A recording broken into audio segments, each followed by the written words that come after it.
From the shadow of Mount Rainier comes your business superheroes, the Disruptors, Bill and Candace.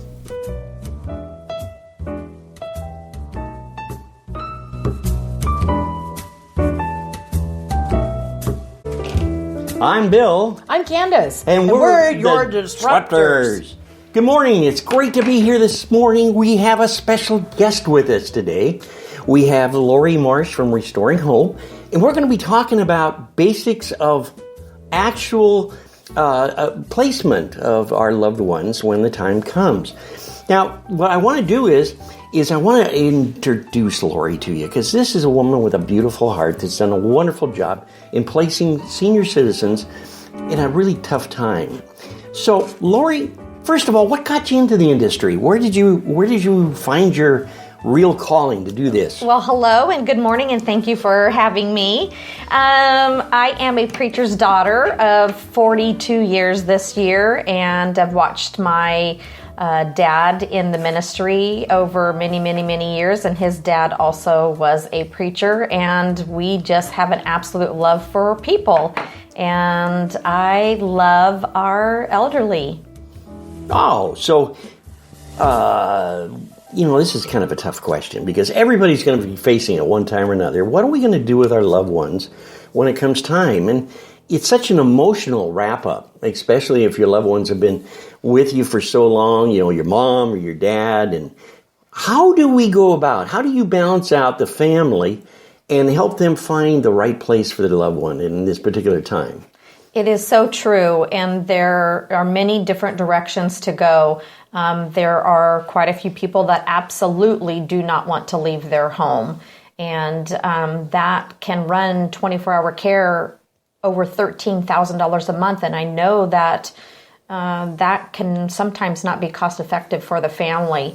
And so we are here to look at other options, and that could be moving forward to an adult family home, which are licensed for 6 or less people in a home setting, on a street, or a memory care community, or assisted living. And those are different choices that can be made instead of being at home with caregiving coming into the home, which is also a great opportunity if you don't need that 24-hour care. But I'm absolutely here to help you. It is a free service. I do get paid by the individual places that I show. I'm contracted with everybody that I do show their communities or their adult family homes. So I'm not picking and choosing certain places. It's everything that I show.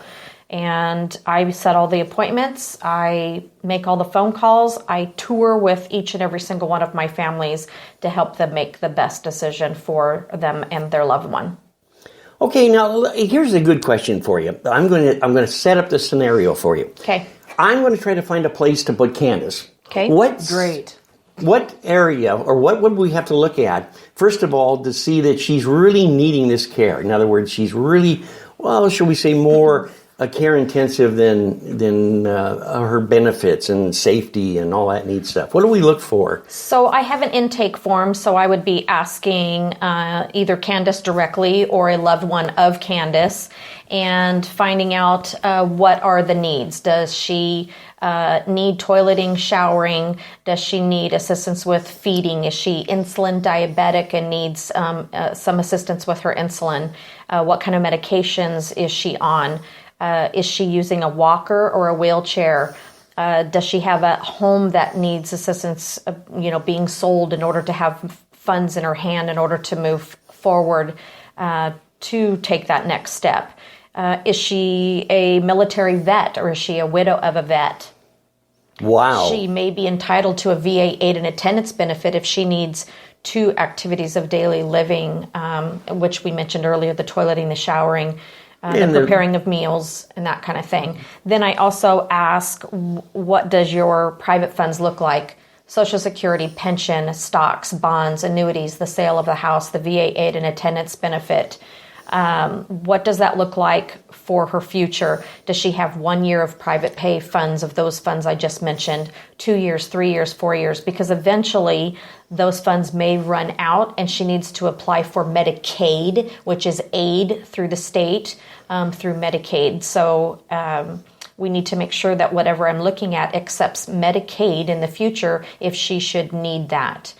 Because I don't want her to have to move again in the future. So I do all the homework so that she is a one-time move. And I do my best to not have that have to happen again, because it's devastating to have someone get used to their surroundings and then have to have them move again. Well, in Candace's particular case, let's say she has dementia, because on the radio we know she has dementia. Now, a dementia patient is a little bit harder to work with than others. How do you, especially if they don't have a family, how do you place these people? If they don't have a family or they do have family, it doesn't really truly matter either way. If I am able to make all the decisions with a POA, sometimes the POA lives in another state, which is power of attorney. So sometimes they live in another state. So sometimes I can take pictures and send them in emails because they can't be here for their loved one. Sometimes, like you said, Candace may be alone with no family whatsoever. Well, she's very much alone on the radio. Yeah. So if I can actually take her, you might be in need of Lori's services sooner than later. I have her card. I have her card right here. I'm calling family members. I have their numbers. I've got this card. I'm going to stick it right on your refrigerator so that we Well, remember. I hear, Bill, that your kids already have my card just They in case. They do. And they do. And every morning, I'll be pushing that. every morning they get up with a checklist. Of course, it'll be a home with restraints. So. Well, if Candace is capable of actually getting in my car with me and traveling with me, then I'd love to be able to do that. But a lot of times with dementia, they really can't make those decisions. So in this case, I would be working with a hospital or a skilled community possibly, or maybe a neighbor or a friend who's watching over Candace. And maybe they're just not the POA. Maybe Candace is her own power of attorney. So there's usually somebody that I can work with. And even if it's just a friend of hers, they go with me and they tour and they know Candace, better than I do. And they usually will help make that decision of the best suitable spot for her. And sometimes we need to ask that question, how active is Candace still? Oh, very little. Not active at all. So is she very bubbly, which we know. She's very outgoing. She's very charismatic. She, likes to talk to everybody. Oh, all the time. So maybe a small setting like an adult family home maybe wouldn't be as appropriate for her. Maybe looking at a larger community of memory care so that she can socialize with many, many different people would be the better suited place for her. A lot of times I do get people that have Alzheimer's that have kind of regressed to a smaller, state. They don't want all of the stimulation in their mind, or the family doesn't want to see that because it's very agitating.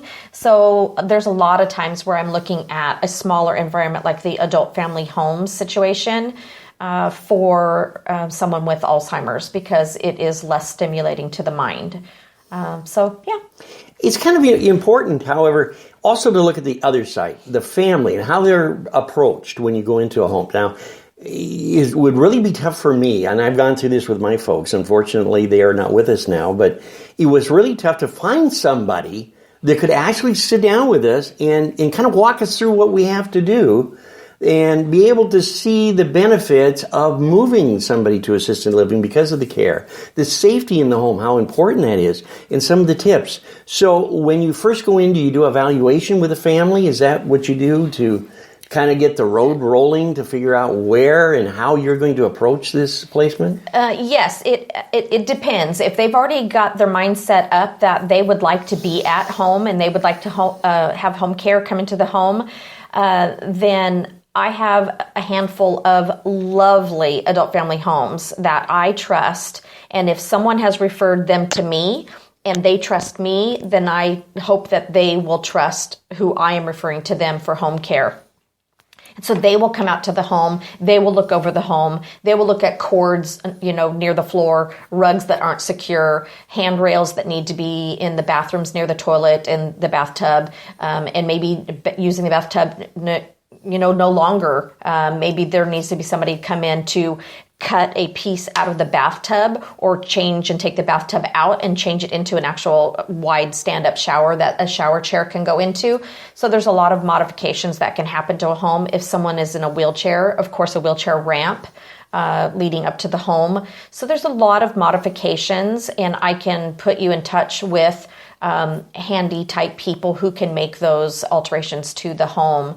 But again, if home is not the most appropriate place, then I am absolutely here to guide and direct forward to another alternative than being home. That is correct. Well, first, Lori, thank you. Thank you for putting your love in motion.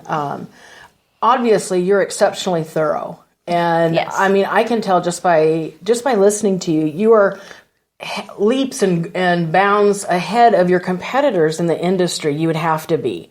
So with that being said, I'm just listening to you. You're not treating your clients like cattle. There's not just a number. You're actually invested in these people and in their families and their situations. You've got compassion and you're sympathetic and empathetic, I'm sure, to exactly what they're experiencing. So if somebody was wanting to contact you because they're realizing that, or maybe they don't know, maybe they're not sure if mom or dad is safe at home, or an aunt or an uncle, with extended families like we have now, we've got lots of other people that are sometimes involved in our lives. How can they get in contact with you? What's your phone number? So my phone number is 253-576-1094. They also can reach me by email, which is lori@rhseniorsolutions with an S on the end.com. And I also have a Facebook business page. It's just Restoring Hope. You'll see a picture of myself and my grandmother, who just passed away in January of this year at 94 years old. She's on all of my literature. And so I'm really glad that I chose her picture now that she is gone. Yeah. So when I go to health fairs and set up my big 7-foot banner, I get to see my grandmother right there beautiful up front. Right there my beautiful, beautiful grandmother. She has a great smile. Yeah. It's warming and it's welcoming. So, she's a beautiful lady. Yes. And I truly do love what I do, and I don't advertise this enough. It's truly, truly not about the money. Yes, I make my money when someone is private pay, moving them to their next forever home. But there are so many Medicaid people that I assist. And some of them have absolutely zero participation, which is their Social Security or pension. Every dime of their income is coming from DSHS, and I will not receive a penny with anyone like that. But I believe with all my heart that they deserve to be treated with the utmost respect as anyone that has private pay money. I was a single mom raising my own children for 14 years, and I have never had a 401k, and that could be me myself one day on Medicaid. Sure. And I am a really great person. I'm a very good mother. I'm a very good wife, and I'm a great business owner, and I treat people with respect, and I don't want someone to treat me differently in the future if I should be one of those people on Medicaid. And so I actually assist people that are on Medicaid into their next forever home, also knowing I won't get paid. And if someone is on Medicaid and they have participation, I have received an approval with my contract to bill on a percentage of the participation going into an adult family home or assisted living. So I'm probably one of the only competitors out there that actually take pride in actually working with our Medicaid. Well, that's wonderful. So you're covering the full Yes, I am. realm of financing, of getting them help, evaluations, home safety, and all this. Lori, that's really a wonderful thing. And I hope that everybody out there is listening. And what I want them to do is I want them to go to Facebook. I want them to look up your Facebook page, Restoring Hope. Let's give her a bunch of likes today, because it's been wonderful having her here in the studio. And it's so wonderful for me because now I know what to do with Candace, which has been so exciting. And we know what to do with Bill. Yes, that's exactly why I'm going to start following Lori, so I can give you tips and your children tips, and I can share